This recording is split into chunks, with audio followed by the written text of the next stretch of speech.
Welcome back to Burn the Haystack with Josh and Jesse. I'm Jesse.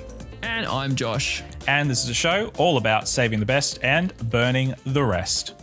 Absolutely. And today we have a very special episode brought to you by McDonald's. No, it's not really. I wish. No, but if you've been paying attention to our podcast for the past couple of months, you'll notice that we did a series, a 3-part series on finding grace in the Old Testament. And we wanted to just do 3-part and wrap a little bow on it. But then we received a bunch of questions on the on the topic, and then we put out our feelers to see if there were any more. And there were some really cool questions that came through that we wanted to answer and address. So we thought in this episode it'd be fun to just go over some of those questions that we got and do a little follow-up to our Grace in the Old Testament series. Yeah. So we just wanted to let you know before we get into this, you would have picked up any series that we've really done on biblical theology or anything like that, especially this one, we are not biblical scholars. We have just done our undergraduate in ministry and theology. So that is the extent of our formal education, and anything beyond that has been mostly pastoral in nature. So both of us are huge Bible nerds, but we're definitely Bible nerds with sort of less than master's doctoral level experience. As much as I don't know, I've been feeling like I really want to dig into this a little bit more and go the higher education route, but we're not there just yet. So all that being said, our discussion today is definitely going to be more around the pastoral aspect, and we've got commentaries, we've got some sources, we've got some good resources that we want to share with you guys. But that's just to say up the front, because I feel like when it comes to answering some of these questions, some of them are pretty tough, and we've really kind of agonized over some of these questions as well. I don't know about you, Josh. Yeah, we ended up putting this episode off for a little bit because we wanted to actually go over the questions a bit deeper, and we wanted to revisit some of the answers we initially had because we didn't. Yeah, I don't know. So we've done a bit of wrestling with these. I still don't think we have the definitive answers, but we've got some stuff that we think works for us at least, and we can share that. And I don't know. We get feedback from people. Maybe it'll change our answers. I don't know. Yeah. But we're still learning and growing, and this has been great for us to do that. Yeah. And I think that's the key. That's the key theme for this episode, is that we don't have all the answers, and we're trying to be okay with that. As much as it is not in our pastoral nature to be able to admit that, there does come a point where you just have to say we don't have the answers for everything. Would love to have more insight on some of these topics. That'd be nice. Yeah. So until that day occurs, this is where we stand. So you never know. We might revisit this a couple of years down the track, and we might have completely grown in this area. But I just wanted to put that disclaimer right at the top of the episode, because there's some really interesting stuff that we're going to cover. But that's just where we are right now. So Yeah. No, that's awesome. But before we get into it, obviously we have to do the highlight of the whole podcast. Sorry, that feels overhyping it. But we're going to do the question of the week. My question for this week is, what is your favorite season? I know there's only 4, so the answers are pretty limited. And that's okay, but this is a good one. We really want to hear our audience response as well. You just tell us what your favorite season is. Maybe we all have the same favorite season. That would be great. Then we can all talk about it and just share around it. Now, the reason I'm asking this is because the other day I was walking my cat, as you do, because I don't have a dog to walk. So I walk my cat, Nora, and she's getting good at walking, which is great. And by that, I mean she's getting good at leading me places, and I just have to do whatever she wants to do, whether it's stop. So she was taking you for a walk then? Yeah, pretty much. And, anyway, we're walking around my cul-de-sac, and we came around the other side, and all of a sudden we were just under this really great, beautiful I don't know what, like gold tree pretty much. And leaves were slowly falling off because there was a slight breeze. And the leaves were falling down, and Nora was like trying to catch them in the air and stuff and nibble them. It was really cute. And I was like, and I was just looking around, and I'm like, wow, I love autumn. It's my favorite season, at least at the moment in life. I'm pretty sure my favorite season used to be summer, maybe even used to be spring at one stage. But right now, my favorite season is autumn. It's really nice. I like what the clothes I wear because it's not too hot, not too cold. And yeah, I don't know. It's just a great time of year. Yeah. I have to agree with you, man. I think autumn is probably the best season. Like, I don't even know if this is a conversation about what your favorite season is. I just feel like that autumn is the best season. I don't know. But I feel like it would also be a little bit boring if I just picked the same thing as you. So I'll say if I had to do a close second, I'll go winter. I'll go probably the least popular season. Everybody seems to hate winter. I don't know. Yeah. I'm not a big winter. I mean, I feel like I'd like winter more if we had street level snow kind of thing. Maybe, I don't know. I've never lived in snow, so I don't really know if I'd like it, but it looks cool at least. I used to live in this area when I was growing up. We lived in a place called Benbraggie, which was a property on top of a mountain range, the Great Dividing Range. And it was about 750 meters above sea level. So there was one time I remember as a kid, we got snow at the property where we were living. And one day only, it's never really happened again. Not to me, at least. That does not happen. It doesn't happen at all. No. Like I remember growing up, there would always be sort of snow maybe around Goulburn or snow sort of in the mountain ranges above Canberra, but never in our area. But yeah, no, one day we did, and it was great. School was off, work was off. Everybody was just, having a great time. We sledded down the hills. We built snowmen, snow fights. It was literally like an idyllic childhood winter wonderland. It was amazing. That is so cool. Yeah. I've never experienced something like that. I've really only ever been to the snow when I was like 8.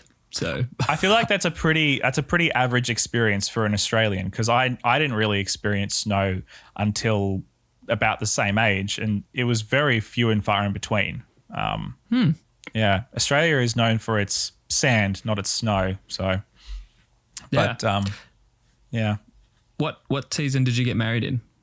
I got married in autumn. I got married in April 14th. Nice. Yeah, my wife and I got married underneath a golden elm, which was shedding its leaves or about to shed its leaves. So that was a really, really lovely experience outside of Canberra. So yeah, Beautiful. What about you? Actually, yeah, I was just thinking. I've seen your wedding photos. They are very like autumny. It looks really nice. I've just remembered.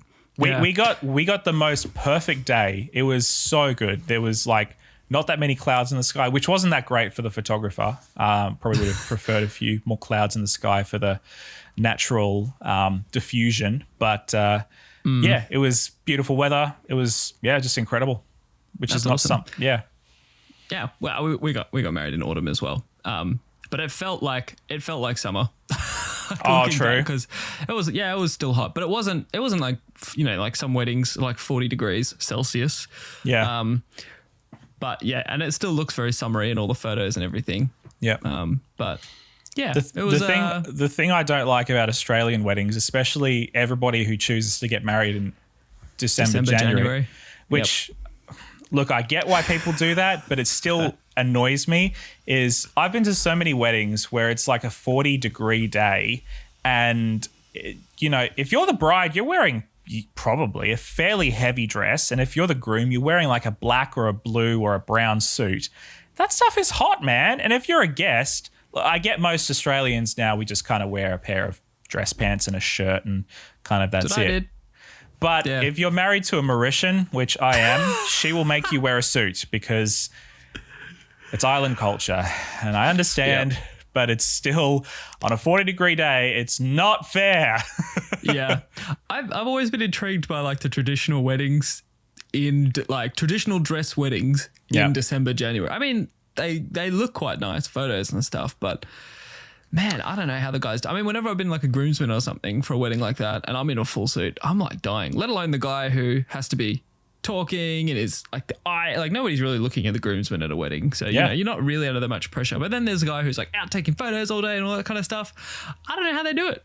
Yep. I mean, I think there's a reason why so many like African American preachers literally have like a tea towel on their shoulder while they're preaching so they can wipe their brow the whole time. Like, it's just ridiculous.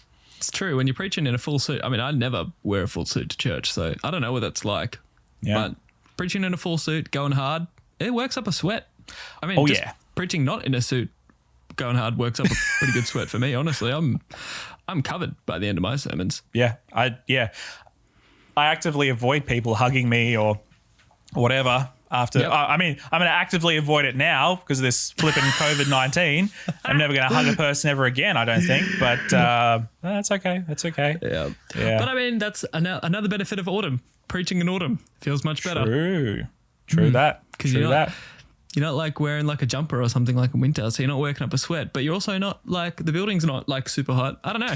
I don't Autumn, like just preaching that in season. December, January. I really don't, especially if it's at a traditional church. Nothing against traditional churches, but you have to wear a dress code, and most churches, let's be honest, don't have the best ventilation. So you're going to work up a sweat and it's going to be awkward and it's going to be annoying. I just feel sorry. Preacher problems, right? Yeah. Yeah, pretty much. So that is why, everybody, our favorite season is autumn. What's yours? We'd love to know. 100%. And it better be Content autumn. people come here for. Yeah. All right, let's move on. Let's go to our question and response because I feel like this is going to be a juicy episode, my friend. Oh yeah, I'm excited. So yeah, we reached out. Well, actually, we didn't even reach out to begin with. I think we just said if people have any questions, let us know in the original episodes. And we got 1 or 2 emails. And then we reached out on our socials, mostly Instagram, and some good questions came in. So I guess in no particular order, we're just going to tackle them one at a time. So might be good to start with some easier. And we haven't included all the questions. We shouldn't say that. But, we got limited time. So that's just the reality of it. But we're having a good go at it. Definitely most of them. Yeah. All right. Cool. Okay, so this is from Live Life Full and Free, Life Full and Free on Instagram. And Life Full and Free says, say God's response is just, but not gracious. Is this problematic? I love that term. It's like this is such a 2010s word.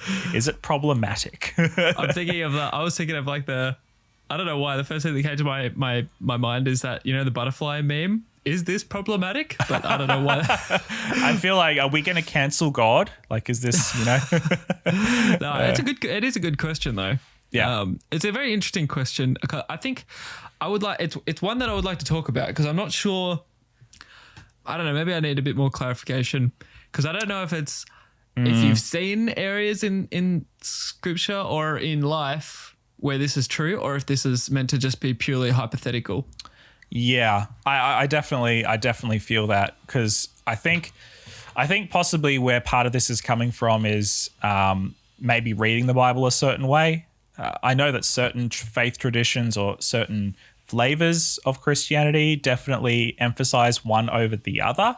One might emphasize God's justice and his fairness, and another might emphasize his grace. Or maybe during a part of your life or a season of your life, you might need more of God's grace, or you might want more of God's justice, depending on where you're at spiritually. But fundamentally, you can't divest the two of each other. Like, they have to come together. It's intrinsically entwined into like the character of God, that he is both just and graceful, and gracious is probably a better word. Yeah. Obviously there's other characteristics in there too, but those two are like, I don't know, they're constant, but there are definitely stories in the scripture, like throughout the Bible, where maybe you see more of his grace or you see more of his justice.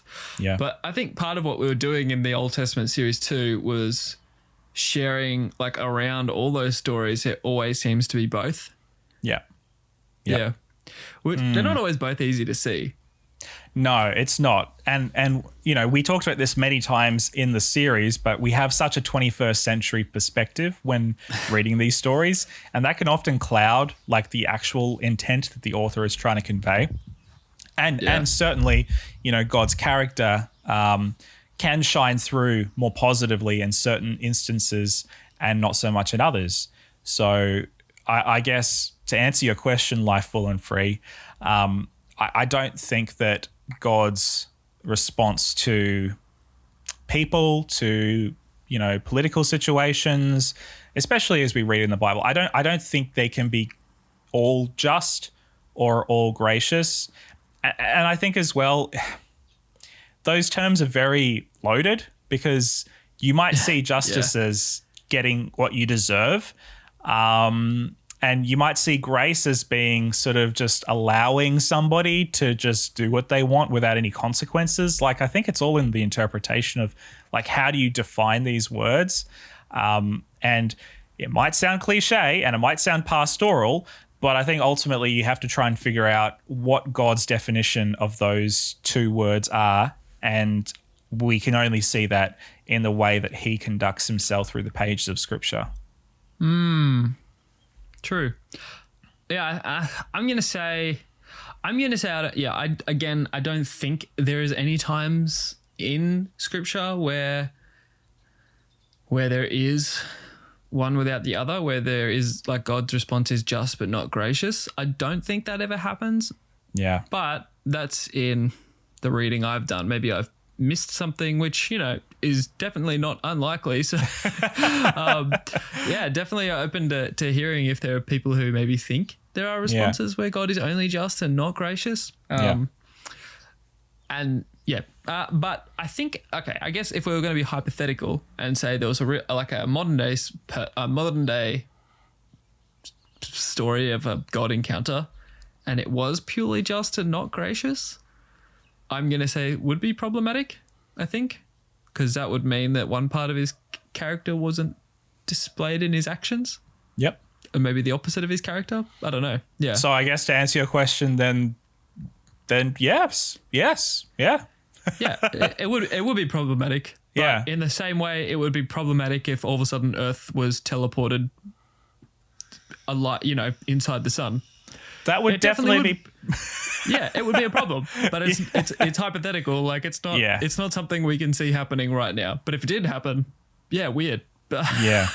That wasn't a very good example, but I mean, it's definitely something that we could all get on board with, that we don't want that to happen. So no, we don't want to be inside the sun. But no, good question though. I think it definitely made me think, and I'm interested. Like, if we didn't answer it right, feel free to reach out and share with us if you think. Yeah, there are stories in which that does happen, and maybe. Yeah, and if you have a specific, like, if you're asking this question from a specific place, we'd love to know what that place is. Yeah, so cool. All right, our next question comes from Kex91, which is just the most memeable username. God seems not to give Moses' Pharaoh grace in Egypt. It even says multiple times that he hardens his heart. What was that all about? Great question. Great question indeed. So we will link in the show notes. There's actually a really great Bible Project blog post that directly addresses this. So to save you from us just like literally reading it word for word, we'll link that and we'll kind of just reference it. But Josh, did you have any initial thoughts before we get into the blog post? Nope. No, the blog post honestly covers it really well. Cool. Yeah. Yeah. Guys, if you don't listen to the Bible Project podcast, then you are seriously missing out. This is some of where we get some of our best ideas and inspiration from, and they are just awesome. So in this blog post, the author, which actually I'm just going to quickly check who the author of this particular blog post is. I don't even know if it says. It's Tim Mackie. Oh, it's Tim. Okay, cool. So Tim talks about how in the beginning, the way that the story is portrayed it doesn't actually give a name for Pharaoh. We just know Pharaoh. In fact, the subtitle is Pharaoh with a capital P. Now, there have been numerous scholarly attempts and archaeological attempts to try and figure out what time period this story happens in, who may have been the Pharaoh. There have been a number of guesses and estimates about who the Pharaoh may have been. And there's a good number of people who doubt whether the story literally happened the way that we see it here. But in any case, the author is not wanting to draw our attention to the fact that, you know, this was a literal historical figure and here he was and this is his history. Like, that's not the author's trying to achieve here. The author is trying to achieve a sort of typological sort of story of throughout the whole biblical narrative, there are these types and antitypes, and there are these themes that kind of crop up.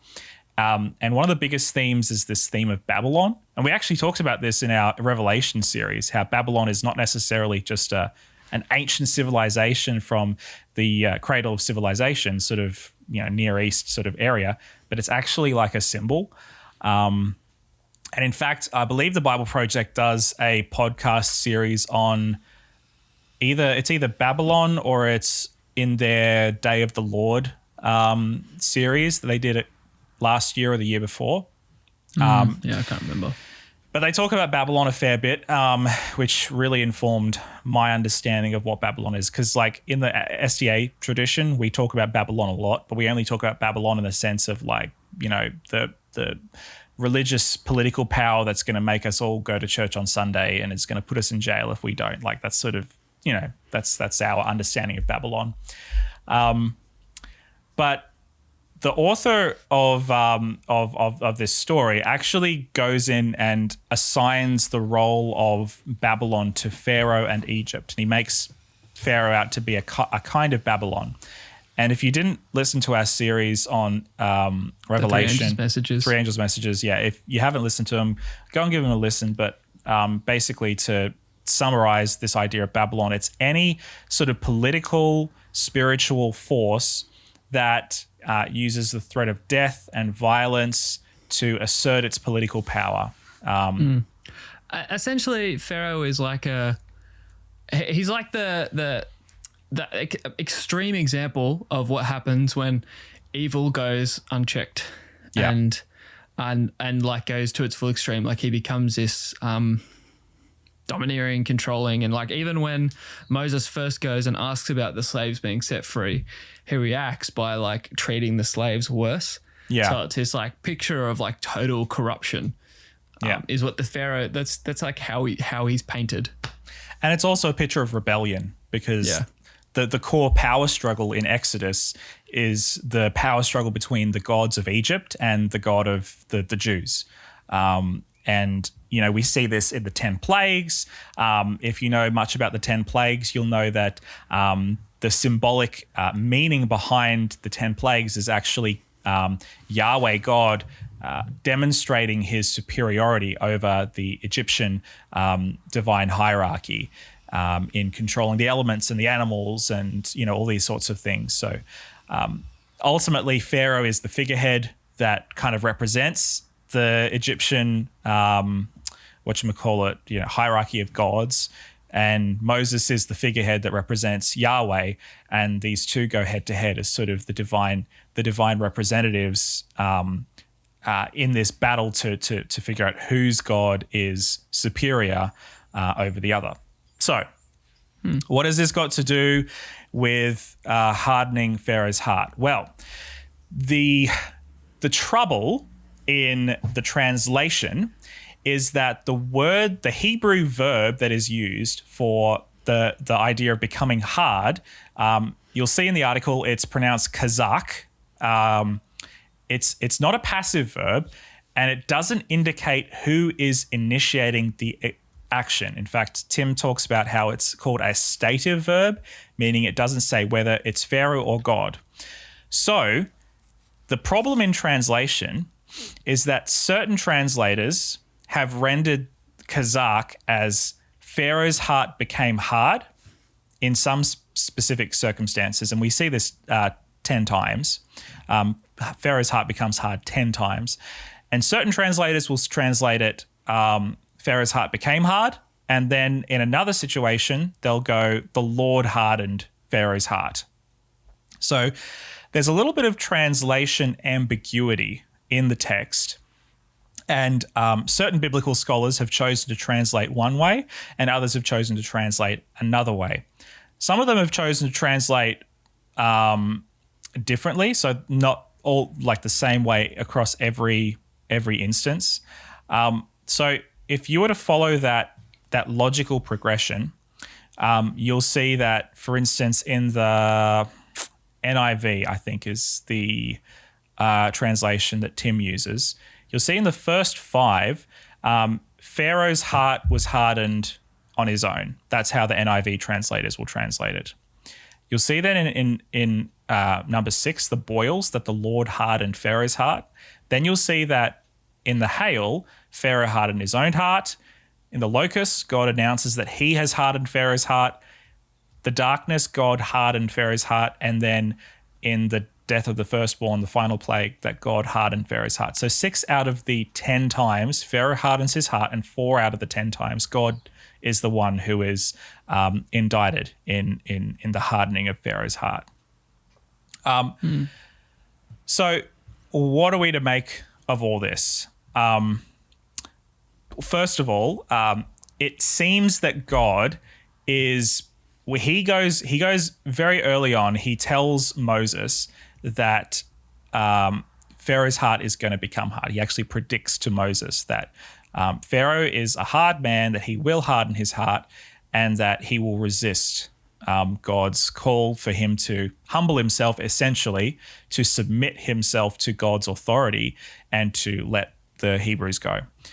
So the first 5 times, Pharaoh is the one who hardens his own heart. And then from there, it changes. Sometimes God hardens Pharaoh's heart, sometimes Pharaoh hardens his own heart.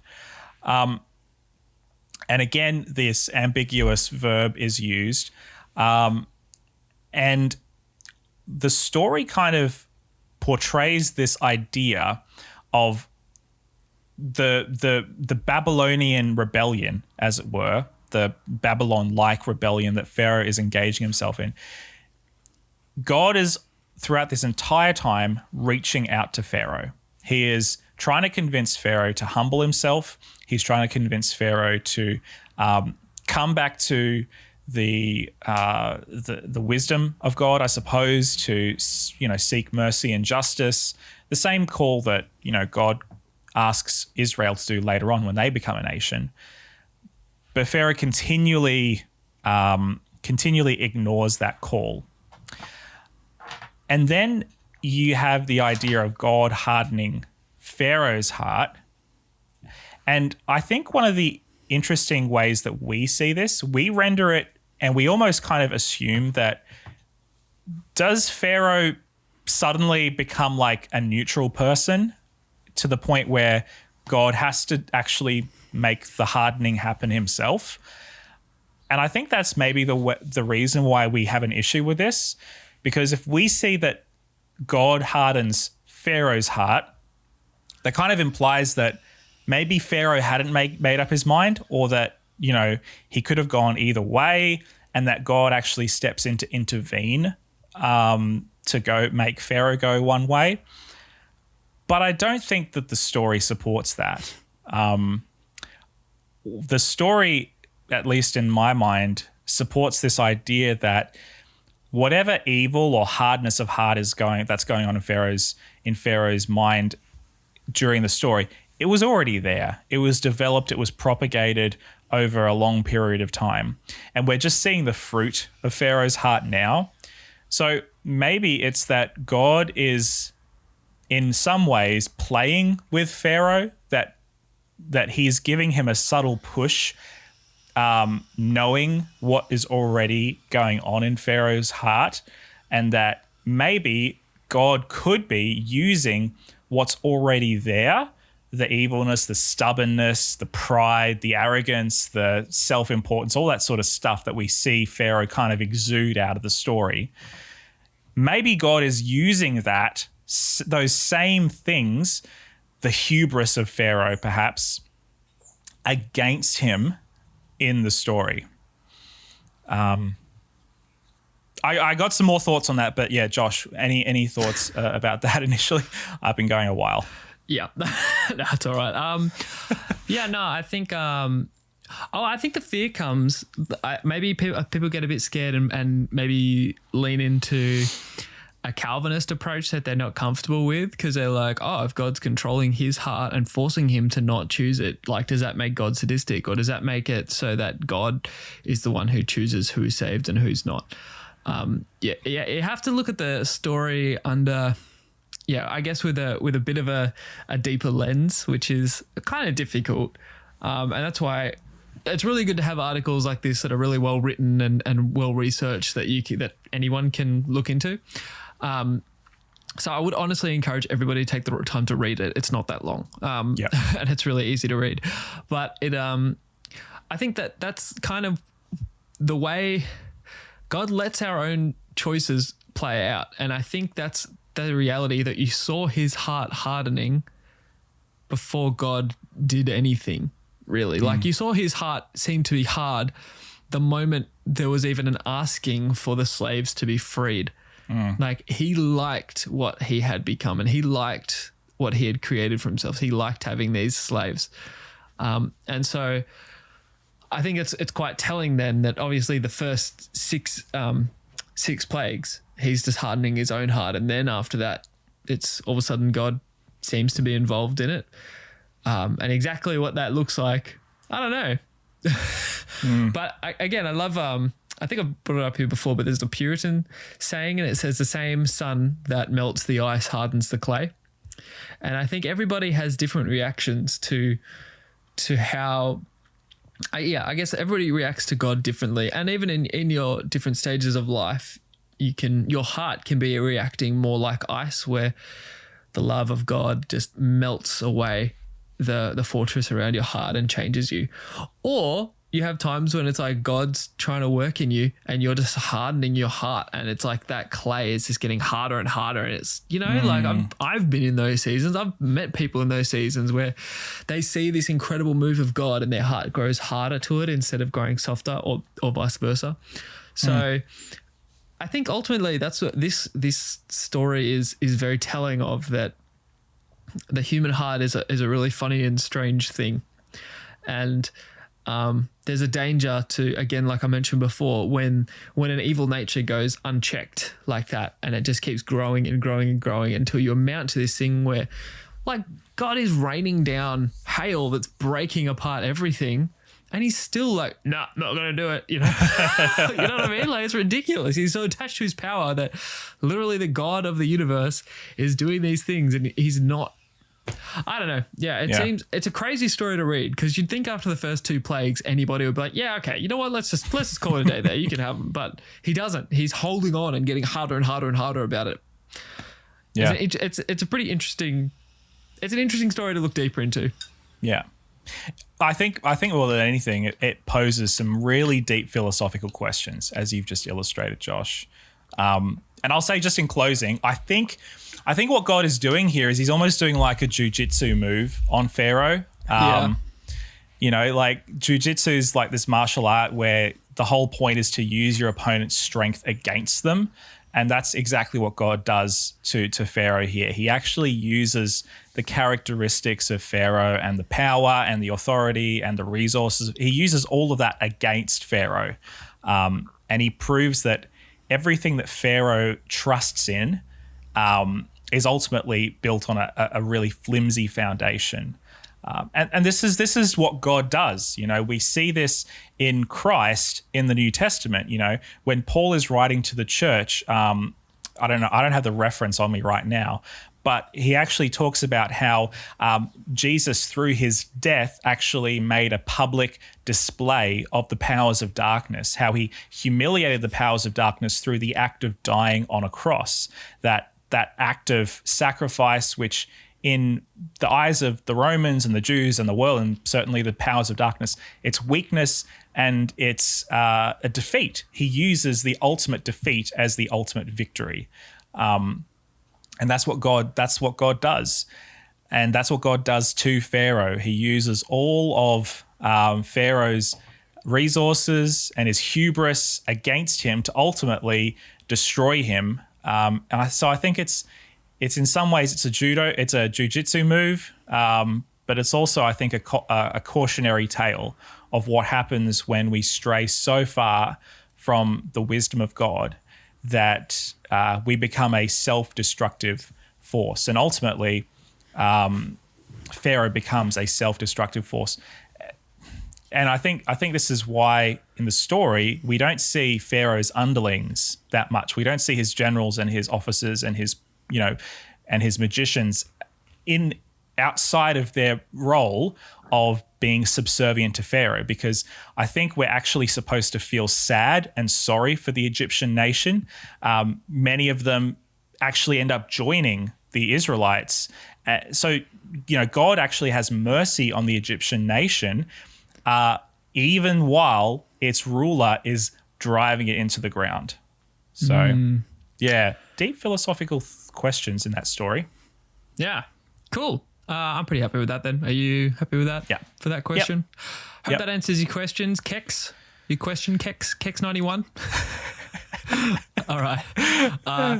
Our next question comes from an absolute legend, Jared Troy, on Instagram.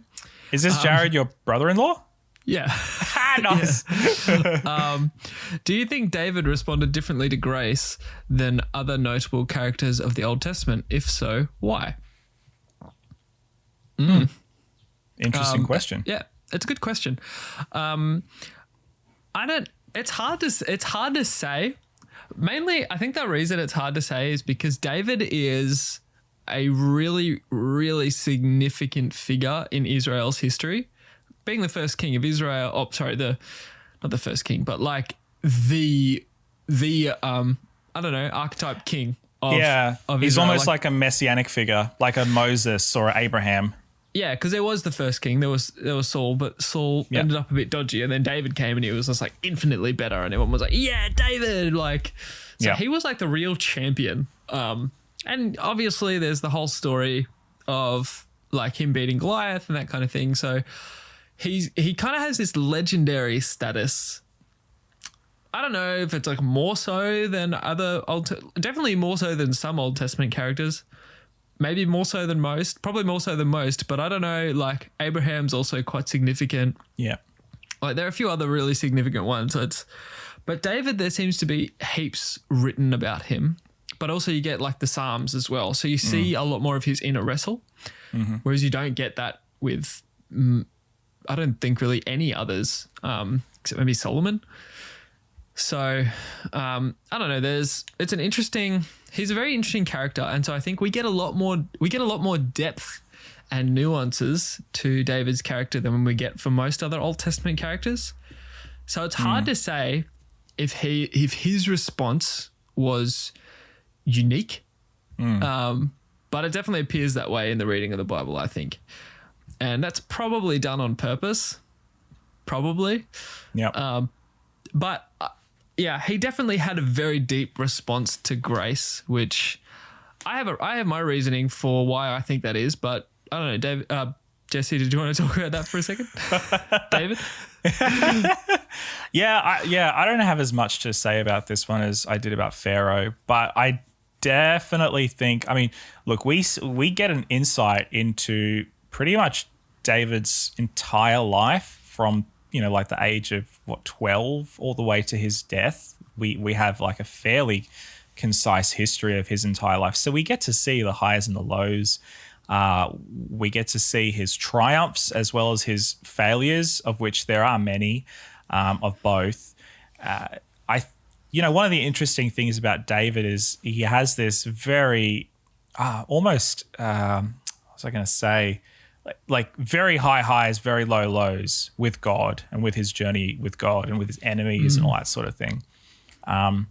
So yes, as you said, Josh, he is unique in that sense. You know, we don't get that from even Abraham. You know, we don't really get that sort of insight into the soul of the man as we do with David, and as you said with Solomon, because Solomon kind of continues that tradition. But I don't know. I find David to be interesting because he's definitely struggles with God. So that's definitely something which is in the vein of his forebears. You know, the people that struggle, that wrestle with God.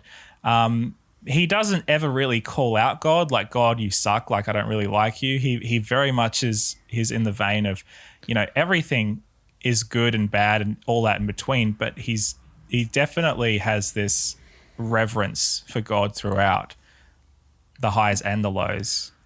Yeah, like he'll say stuff like, God, why have you forsaken me? Yeah. But he'll still refer to God quite highly. Yeah. Yeah. I personally think the reason his response to God and understanding of grace and the heart of God, I think it comes from his like hero origin story. I think he had such humble beginnings, the family that he came from. I mean, even though it's like a good Jewish bloodline and stuff, it's his you know, he was the youngest, seemingly the scrawniest or something. Yeah. Like he wasn't even presented when the opportunity came, when they were looking for you know, a new one to go and face Goliath and possible kingship over Israel, that kind of thing. Like that was never, he wasn't even considered for that. Yeah. Which, if you're the father, it kind of makes sense. It's like all these older brothers. Why would you pick the last one? It makes no sense. That's totally against tradition. So like, I mean, there is an element of it makes sense, but it does also seem kind of slack of the dad. But I do reckon that David is kind of like the Captain America of ancient Israel. Yeah, a little bit. Yeah. Actually, You know? yeah. Now that you mention it, pretty similar stories. Well, Yeah. yeah, kind of. The more I Even think down about to the Nazis, you know? What? even down to the serum, you know. Yeah. David becomes real swole. Imagine that. Just like beats up Goliath. But he also seems to have spent a lot of time by himself out in the field, and he was naturally quite a poetic and creative person by the looks of the story. Yeah. And like that's very heavily noted about his character. Maybe others were too, but it wasn't noted really in many others. So Yeah. I think the way he could like poetically write and sing to God, I think that had a major influence on his interpretation and understanding of God's heart. And also that combined with the humble beginnings. And then you combine that with the fact that so much was written about him because he ended up becoming king. I think you get this real incredible atmosphere for a big and beautiful understanding of the heart of God, even in these crazy highs and crazy lows. But you also get it well documented, which is just, it doesn't really happen with anyone else. But I think also David, there's a reason he got the title of man after God's own heart. Yeah. Like all these different heroes have different titles and names, you know, like father of nations, Abraham. Yeah. Jacob became like the one who wrestled with God, and he began the whole, like that whole tradition really with Israel, like stuff like that. There's different titles that go around, and David seems to always be attributed to the man after God's own heart. Yeah. And I personally think, and this is something I want to do more study into personally, about like how creativity impacts discipleship. Ooh. Yeah, because I think in the life of David there is something, and I think we see it a lot in modern times too, Yeah. that using like worshiping in creative ways often has large impact, and participating in creating worship or participating in creating I don't know, things that other people can use to pursue God. It seems to have a deep, profound impact on everybody, every disciple. Like they seem to grow exponentially in their walk with God when they're being creative for God. So I don't know. I'm sure Shelley Poole will listen to that, and she'll come after me with all these great comments and wisdom on it too. But it is something I've been thinking about lately, and I think this question has really brought it to the forefront of my mind. That I personally think that's why. So that's my reasoning. I don't know. Sorry, I've been talking for a little while. Jesse, did you have anything to add? No, couldn't have said it better myself, mate. Okay. I think our last question that we're going to tackle for today is, I think, the first question that we got, but we kept it for last because it is by far the longest and probably the most complicated question that we've got in a good way. So this is from Sarah Fitzclarence via email. And she emailed us fairly early on. I think she was the reason that we decided to do a question and response episode as well. And this is what she said. I won't read it all, but this is basically what she says. I just wanted to dig further into a couple of points. So here are my thoughts. I read Deuteronomy 20. So we referenced Deuteronomy 20 in, I believe, episode 2, Finding Grace in the Genocide. And it's basically the part where God sets out a sort of Geneva Convention for Israel and how they are to approach different warfare sort of situations. So she says, I read that Deuteronomy 20 and verses 16 to 17 really stood out to me. So I'll just quickly read Deuteronomy 20, verse 16 to 17. In the NLT, here's what it says. In those towns that the Lord your God is giving you as a special possession, destroy every living thing. You must completely destroy the Hittites, Amorites, Canaanites, Perizzites, Hivites, and Jebusites, just as the Lord your God has commanded you. Surely that makes it pretty clear, Sarah says, that God wants the Israelites to do this, regardless of how the writers may have been loosely using the word destroy later on, like after a football match. I've always been very disturbed by the thought of every single person in town being killed, including children, and perhaps even more disturbed that God wanted the Israelites to carry out that action. Surely that much killing and violence isn't good for anyone's psyche. Probably agree. Probably true, yeah. She goes on to say, it seems messed up or cruel that God wanted the Israelites to do this. If God wanted to remove these people because of their wickedness and corrupting influence, couldn't he wipe them out quickly himself, like in Sodom and Gomorrah? Interesting question. That is interesting. Maybe we'll attack that first because she goes on to talk about a secondary issue. But maybe we'll just talk about that one first off. So for those of you guys who maybe didn't listen to the first few episodes, which I don't know why you're listening to this if you didn't, or you... Why would you listen to the follow-up Q&A? Okay, anyway, sorry. Yeah, I don't know. Anyway, or if you've forgotten. So we talked about how in those episodes, the idea of destroying and killing everything, it seems very brutal, but there are actually circumstances in the biblical literature that contradicts each other. So, for instance, we brought up in one part of, I believe, Joshua, God commands God doesn't command, but there is an account of Joshua and his armies wiping out a town. And then just a few chapters later on, we actually see that Joshua goes back to the town and that there are people living there. So we pointed out, well, is it that one of these sections is wrong? Is somebody lying, or is there something else going on? And we went on to talk about how in the Canaanite conquest account, there is often this very hyperbolic language used, of very brutal language: kill everything, destroy it all, leave no one living, leave no one breathing. But actually, throughout the entire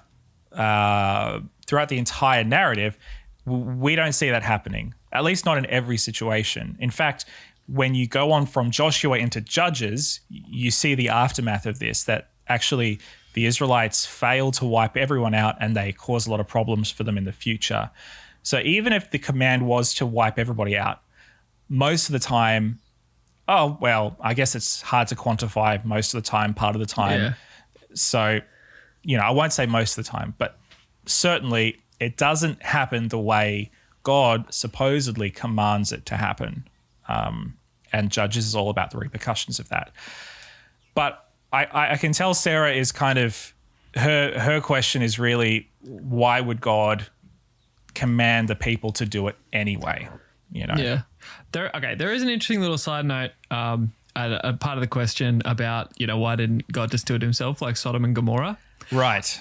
Yeah, that's kind of Sodom and Gomorrah is a pretty unique story in Scripture because God literally does the whole thing himself. There's pretty much just a rescue mission and that's about it. But I think it's because the times are a bit different then. Like what was happening in Sodom and Gomorrah was so evil and corrupted, but God didn't have an established nation like he does at this point to take care of that and to go and do anything. So the only way to stop it, seemingly, was for God to just be like, all right, guess just got to do it myself, And so I think that's kind of why. I mean, there are other times when God seems to act, but it's in conjunction with his nation at the time, which I guess part of Sodom and Gomorrah is that he does act in conjunction with his people because obviously there's Lot and his family getting rescued. So there is a bit of acting in conjunction, but that's kind of the way God works. He works with people. It carries on to the New Testament where it's got a lot of happier meaning because it's go and bring change and bring the gospel to the world. Like God wants to use you. But when it's in this context, it's not as pleasant, obviously. Yeah. Yeah. I guess my question that I would ask is what would our 21st century sensibilities recommend as an alternative to God's commandment here? And I know this is uncomfortable for us to consider because, look, I don't consider genocide or killing to be okay by any stretch. Nobody really would. At least most of us would not even admit that out loud, even if it was against, some pretty vile and terrible people. So there's that. But then when you think about the situation that Israel is in, you are a refugee nation. You are going towards a country that is full of people hostile to you and who will wipe you out if they get the chance. What is God's and what are the Israelites' alternative here? Do they just move in and hope for the best? Do they try to just live their lives in a peaceful sort of hippie, manner? Do they just trust in God's protection that he's going to erect some sort of invisible barrier over them and nobody's going to be able to get in and they're just going to live their lives free from the corrupting influence of these nations, which we've already established are extremely corrupt. They practice some pretty horrible things and as a society are fairly debased. Even as a 21st century person and somebody who does not condone killing or murder or anything like that, because why would I? I can't find any better alternative. And I feel like that, even though that's probably an unsatisfactory answer to some people, I feel like that's the only answer. Because as you said before, Josh, God works alongside people. And God, by the way, God doesn't actually actively condone war. Like he doesn't put his rubber stamp of approval on it explicitly. And you might be able to find a proof text to try and prove me wrong. But think about the biblical story.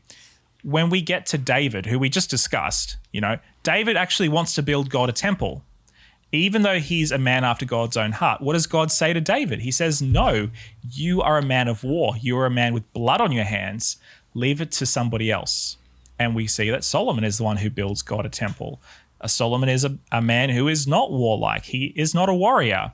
So even in that sense, we see that, God wants to kind of distance himself from the people who are warriors. Does God use David in his warfare sort of mindset and, what he's been given to be able to bring victory for Israel and glory to Yahweh? Yeah, of course he does.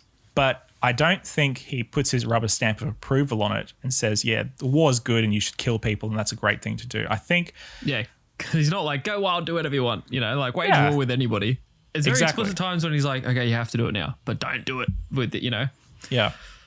And as we talked about in that episode before, did these ancient cultures have the same restraint when it comes to ancient warfare as God actually puts in place for the Israelites? No, not at all. We even see throughout history, far later, raping and pillaging is just the norm. Many people have done atrocious things in the name of war. When you're at war, you do whatever. But actually here, and again, it's we as 21st century people, we want to be like, well, any violence is bad, but God's working with these people. He's getting them on a journey. He's leading them towards a better ideal. And even if it's not the way that we would want it to be, the social conventions that he institutes with the Israelites, it really hints at God is leading these guys to a greater ideal, a higher ideal than any of their neighbors had in mind. And we have to remember too, this land was rightfully Israel's, like God's people. It was Abraham's first. That's the reality of this land. And then these other nations moved on when they shouldn't have. They kind of took advantage of a bad situation and took over the land and then did all their horrible practices in that land. Yep. And so God is trying to give his people their land back, which of course creates all kinds of, some people don't like to hear that kind of thing. That's just the context of the story. But there were these, it was kind of only particular nations that this command was given to totally wipe them out. And from my understanding reading of it, they seem to be the most corrupted ones, because in verse 10 of this same chapter, you actually see when you march up to attack a city, make its people an offer of peace. And if they accept and open their gates, all the people it shall be subject to forced labor and shall work for you. So they were so if they refuse the peace, then you can engage in battle. So there's offers of mercy even within this, and grace within this, that it's okay, some people, you can just bring them in and they can just work for a living and become a part of the nation as laborers. But then there were other nations where that just wasn't an option. And it's, I think, a select few. Yep. Right. And by the way, on the Sodom and Gomorrah point, I think we would probably find it just as problematic if God had rained fire and brimstone down on the Perizzites and Jebusites and Hittites and Canaanites and Amorites. I think we would be still asking the same questions, maybe even worse. Is that what God just does? And I like that you just mentioned before, Josh, it's we don't see this happen with other cities throughout. It's just this one situation. Yeah, that was kind of like the flood and that. Yeah. And they're kind of, I guess you could say the closing of the Red Sea too, in a way. Yeah. There are a couple of early circumstances. But once they're an established nation, they kind of do most of it themselves. God assists, the sun standing still, or driving out nations with hornets or whatever. It's some pretty interesting stuff that happens that killer reduces bees bloodshed. Yeah. Killer wasps, is it, of 2020? Yeah, the killer wasps. Can't wait. 2020 just keeps getting better and better, right? Oh, yeah. All right. So Sarah goes on, second part of her question. She says, I also wondered about verses 19 and 20 when it talks about not cutting down fruit trees because they can eat the fruit. I wondered about the necessity of slaughtering all the flocks and herds, since they would have been a valuable asset too, right? Seems a waste to kill them, since I doubt sheep and cows had managed to become mentally corrupted too. Fair point. Fair point. A sheep's a sheep, right? Some context though, I'm a particularly sensitive person who refused to colour in pictures of lambs on offering altars as a kid in Sabbath school, so any potentially unnecessary violence really gets to me. I like that. I like that part at the end. She wouldn't colour it in. That's pretty amazing. Yeah. She's definitely taking a stance against violence. And again, not a bad thing, but I think that, again, that shows sort of where we collectively are at as a 21st century Western audience reading the Bible. These are our values. We are repelled by violence because we don't experience violence on a day-to-day basis. So it bothers us, I think, more when it's real and not just something that we see on TV or in a movie. Yeah. That's actually really interesting. It's totally, you would never hear of something. I mean, mind you wouldn't have coloring pictures, coloring books or whatever, hundreds of years ago. But well, I guess a few hundred. Yeah. Anyway, but you would have just grown up seeing blood and violence in pretty much every part of the world. So we're in a strange place where we're not used to it, and why we have so much trouble with reading, particularly the Old Testament with this kind of stuff. Well, even the New Testament with this kind of stuff. But pretty interesting. I just want to touch on the livestock again. There are instances in the Old Testament where I'm pretty sure it's okay for them to take the livestock and just take it and absorb it into Israel. And then I'm sure there are other instances. I should have looked this up. I just kind of thought about it then. No, but there's so many instances. God is definitely not consistent throughout the whole. Like, there are certain instances where it's okay and certain instances where it's like, let's slaughter them. Yeah, I'm sure there's some interesting theories around it. I couldn't find. I don't know. Yeah, Sorry, Sarah. I should have looked that up. I just thought about it then, that part of the question. But there are definitely instances where they're spared and absorbed into Israel, and then there are other times where they're not. I don't know why.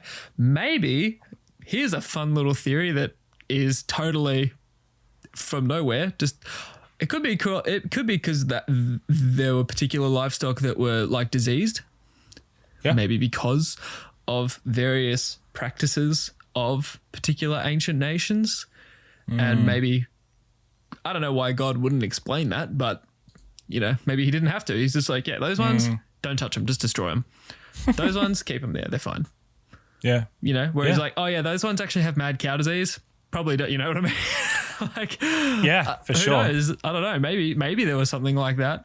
If we accept the interpretation that these people were corrupt, then it would definitely follow that many of them probably didn't practice very good cleanliness procedures when it came to their food. Yeah, that is one possible solution. Not researched at all. That's totally off the top of my head. I was just kind of thinking about reading that. So, but it is gospel, just so you know. All right, moving on. But as for the trees, there's a really interesting paragraph from a commentary I was reading just before that we thought it'd be fun to read about this commentary. Like the last part of Deuteronomy. Did we read it before? No. Okay. I'll just read the part she's referring to, Deuteronomy chapter 20, verses 19 and 20. When you lay siege to a city for a long time. By the way, this is really random.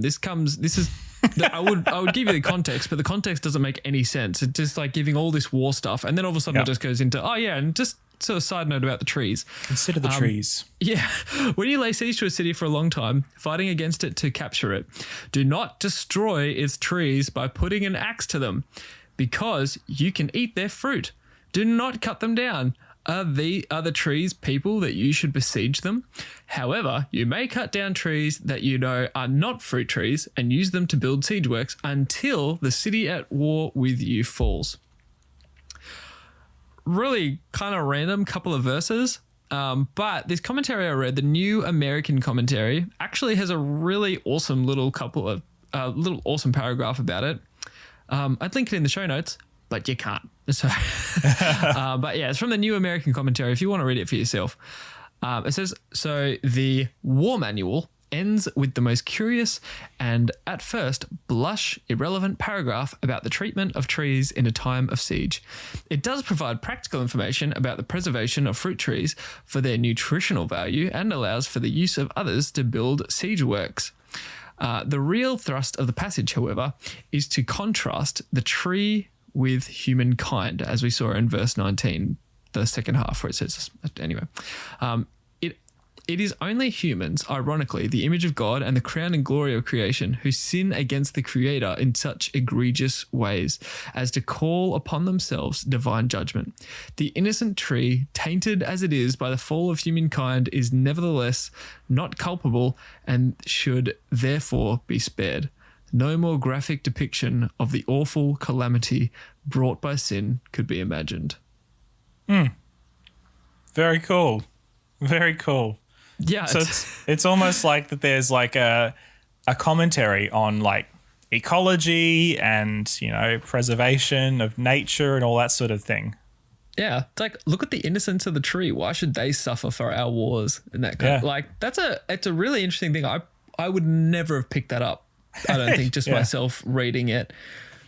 Maybe if I was at the moment, definitely in my current, but now I don't know. I find it a super interesting little, just little picture right there at the end of what this person recall. Like, it's essentially the war manual in my translation. So there you go, Sarah. Going to war. Yeah. So Sarah, if you are kind of confused and upset about all the violence in Deuteronomy, then you can at least know that God cares about the trees. He, you know. Yeah. It's kind of a tender moment in a very strange sea of commands, and It's almost like the author doesn't really like the war as much as we don't. You know what I mean? Like but they're in a totally different circumstance. We're like, well, this is just reality. This is what war looks like. This is what we've got to do. Yeah. But then their heart thinks about, okay, so what's going to happen when we're going to go to war? We're going to have all these people and we're going to have to build siege weapons. So we're probably going to have to cut down this many trees. Yeah. Man, we're going to have to cut down that many trees. That's sad. They don't do anything. They don't deserve this. You know what I mean? It's like a really interesting little way to end a chapter on such hectic war. And even think about like modern warfare, like World War I, World War II.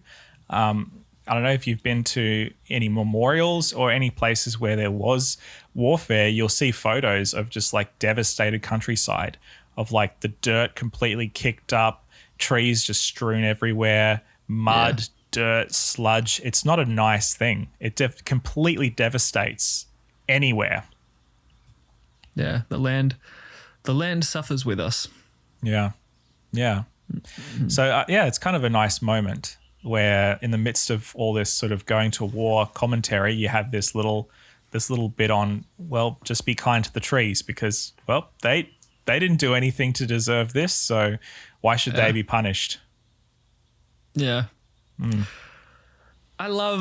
is what I love about the Bible. It is so full of just these insane little things you never would think would be in there. But if you just scratch a bit below the surface, these things just pop out to you. It jumps out and it completely takes you off guard. Totally. Yeah. I did not expect anything about ecology to pop up when we launched, hey, what questions do you have about grace in the Old Testament? Did not think I'd be sitting there being like, man, think about the trees. You know what I mean? It's crazy. Yeah. No, that's cool. Well, Sarah, I hope that helped in some ways. Again, as we said at the top, we don't have all the answers, but hopefully some of this helped a little bit and it shone some light on what is admittedly a fairly confusing and impenetrable part of the scriptures, at least from our perspective where we're sitting. So thank you, Sarah, and thank you everybody who sent in your questions. If we do another series like this, we might do a question and response episode depending on what it is. I don't know. I found this really fun, and I found it a lot more fun as well, knowing that a bunch of people had some questions and we got to engage with that. So thank you, everybody. Sorry it took so long after we finished the series. We didn't think about it. So now we know that next time if we do a series like this, it would just be cool to maybe include a Q&A right from the get-go. So absolutely, so we can prepare to do it at the end. But hey, of course, if you have any feedback or any thoughts on this episode, we would love to know what you think. So make sure you get in contact with us. The best way to get all things Burn the Haystack is burnthehaystack.org. Awesome. And if this is your first time listening to the podcast, welcome. And if you haven't already subscribed, we just encourage you to hit that subscribe button on whatever podcatching app that you prefer. We're on basically everything. And if you'd like to help us out to get more reach and more exposure, leaving us a review on iTunes particularly is super helpful. So we'd love it if you did that. Or you can buy some merch. How cool That's is that? right. You could have like a shirt or a jumper or a long sleeve shirt and get the cool Burn the Haystack logo. It's the best way at the moment to financially support the show. And also you can represent Burn the Haystack to all your friends. Absolutely. So if you want to buy our merch, you can either go to our website and just click on the link that says merch, or in the show notes, there will be a link as well. So just go over to the show notes if you're in iTunes or whatever else and click that button. If you're in Spotify, you won't be able to click on links, but pretty much any other podcatching app will allow you to do that. So yeah, represent. And if you guys actually do buy merch, send us a picture and we may feature you on our Instagram story or on Facebook. Yeah, that'll be awesome. All right. Thanks, guys. Stay awesome. That is Josh and Jesse out.